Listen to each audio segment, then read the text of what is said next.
Coopery, the art of making barrels, is probably one of the most complex types of woodworking there is. But with Woodwork 101, I got to try something simpler because this table is made a lot like that. Now the staves aren't tapered, but these pieces of oak have all been angled cut so that they fit together exactly right. Well, he shows you how to do that in Woodwork 101 in the video for this, and that's applicable in so many different types of projects. So what's this Woodwork 101 I'm talking about? It's a library of videos put together by an experienced woodworker showing how to do projects and learning skills really by watching him do it and explain how it's done. He goes through all the details, the tools you need, the materials you need, so you can make a bunch of great projects.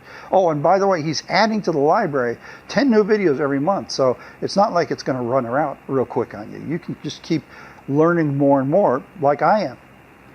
I think it's a valuable tool, just as valuable as any other tools in my workshop, actually, teaching me new skills that I can apply to make great projects.